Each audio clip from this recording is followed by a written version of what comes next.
I'm very in favour of public transport, and that's something I think we need to invest in. How are you supposed to be able to go to work if you live in a village and there's no bus service and you haven't got a car? It's really important, and also of course it would reduce congestion, it would reduce pollution, and whether or not climate change is happening, that's irrelevant in a way. The fact is that we're polluting our air, we're polluting our water, and only the Green Party is really, really fighting to protect it, to protect the environment and our health, because they're one and the same thing. If you can't walk and cycle and your public transport is pretty much non-existent, then what are you going to do? You're going to use a car, and you're going to use it like this because you have no choice. We have what used to be a roundabout. It should go back to being a roundabout. We should allow the natural courtesy and progression of traffic to take us forward and to make maximum use of the road instead of having artificial stops and gaps all the time. We're looking at the road now. There's people waiting on either side, and there's no one using the alternative junctions. That could all be space that would be used up if we went back to the old-fashioned system. All the poor lemmings, as I am, waiting up Belmont Road, and there's nothing happening on the main junction. They could all be using that space. They could be getting to work a lot quicker than they are. I don't think the link roads have got anything to do with alleviating traffic, and we know that. The council themselves have said it's to do with unlocking land for development, so it's got nothing to do with solving our problems. Dumping more houses once the link roads are built is not going to help our issue here. It's got nothing to do with it whatsoever. The Highways Agency have said that 12 to 15% of the traffic only is through traffic. So everyone is actually trying to get into Hereford. Having a bypass, like in Worcester, won't make much of a difference. They are trying to push a narrative that if we have a bypass, it's going to solve all our problems. It isn't. The bypass is to build houses. We know that. It's to unlock land. It's not going to help the traffic problem we have coming through the centre of town because everyone wants to get to work. If we have a school holiday, you can see the difference it makes. As couriers, we can see that suddenly the traffic flows so much easier, and it's a fraction of the amount of traffic on the road. The council should be concentrating on decent public transport systems and not worrying about link roads and all the associated apparent benefits, which simply don't exist and are not borne out. Many people tell me that most of the traffic in the city is city generated, and that you can test that by looking at the way the traffic changes in school holidays versus out of school holidays. It's why are you facing a bypass 20 years on? What has been done in that time to deal with the traffic in Hereford? Now, Campaign for Better Transport is not against road building per se. We understand in certain circumstances it may be necessary and even desirable. But our view now, and it mirrors the view coming from the Department for Transport, is that when you're faced with a traffic and transport problem at any level, national, regional or local, the Department for Transport is saying that the road building plan must be the solution of last resort. Everything else ought to be tried first. And it's only if it's very clear that other solutions are not tenable that road building should be looked at.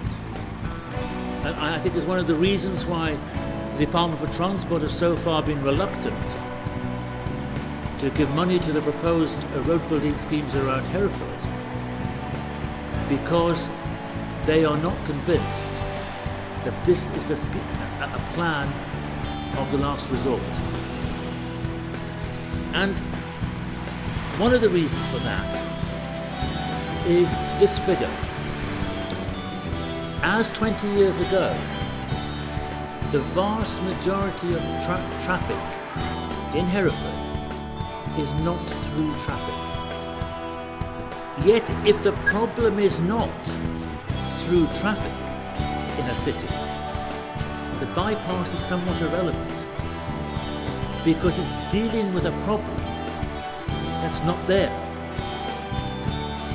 So a challenge for the council is to think in a different sort of way.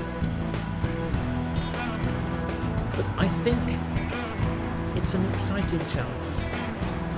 It's a forward-thinking challenge. The prize could be great. The prize could be a quality of life in Hereford that the car-dominated streets don't allow today. The prize could be children walking and cycling to school in safety.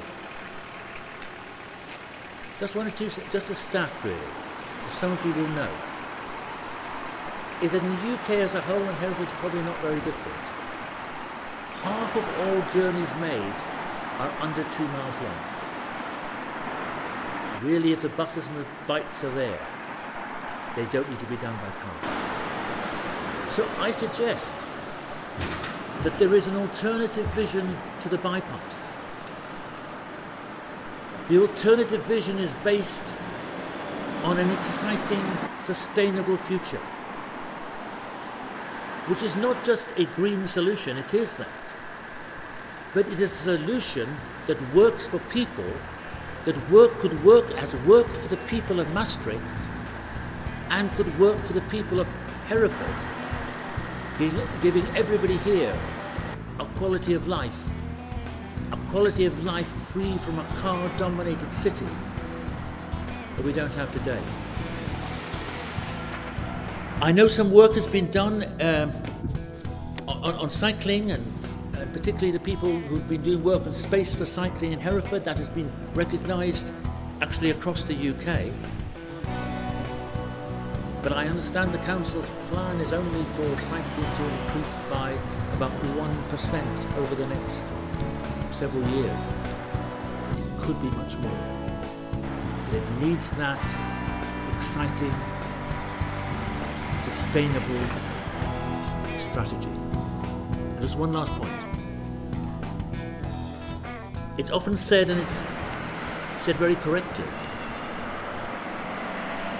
those who are running a city, councillors and council officers, do have to have as possibly their prime concern economic well-being of the city and of the people in the city. And I think that's right. It would be absolutely no good at all if you had walking, cycling and buses, but the economy was sinking. But the great story from Maastricht is a similar story for places like York. Is that a sustainable economy, not banning the cars, but emphasising other ways of getting around, not only improves the quality of life, but improves the performance of the economy.